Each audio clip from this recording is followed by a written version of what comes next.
All right, so it's 10 o'clock on a Wednesday.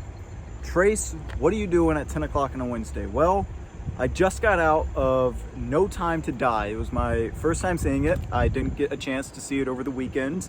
I was extremely busy, and to be honest, I really wasn't looking forward to the new James Bond movie. I'm just not a big James Bond person.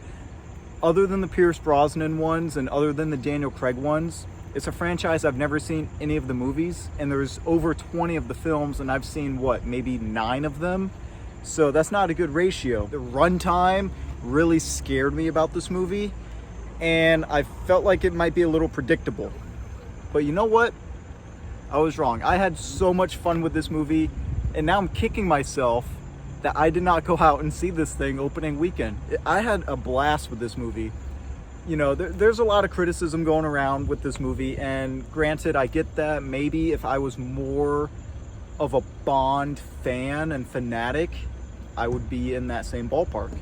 But I'm not, and as someone that's not that big of a fan of this franchise, I was able to go in and have such a good time. The runtime, which scared me, I came to realize that it was nothing to be scared of. So it's like when you have a monster under your bed and then you check and there's nothing there. The runtime didn't bother me. I actually thought the runtime was perfect for this movie. The way that they wrapped everything up, the way they introduced everything. They had a whole lot of new characters in this thing to introduce. The action was some of the best I've seen from the Daniel Craig movies. This was amazing action. Some of the side characters, they instantly hook you. You want more of those side characters. And the new 007, not the new James Bond. I know a lot of people were having that misconfusion. She's not James Bond, she's 007. It's an employee number. She was great. I would love to see more of her in this franchise. I'm sure they're going to reboot it eventually.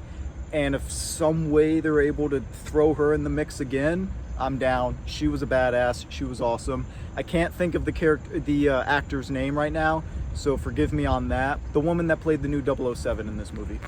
One of the only downfalls about this is, I mean, you can go in cold, but it really does benefit you to see very bare minimum. You gotta see Spectre at the bare minimum, but if you see all the other James Bonds starring Daniel Craig, it will benefit you a lot more. And I was lucky enough that I watched each Daniel Craig James Bond leading up before seeing it tonight.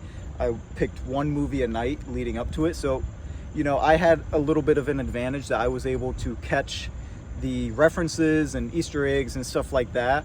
But for someone that hasn't seen those movies in a while, you're not going to be completely lost, but there is going to be a couple things that you are missing out on. So definitely, you know, if you haven't seen the movie by this point, which I think most people have, but if you haven't, definitely at least bare minimum check out Spectre. But yeah, so I love when a movie is able to surprise me. I was very surprised by this movie, and I cannot wait to talk about it more, not in my review, but on the Only Film Fans podcast. So until then, catch you guys next time.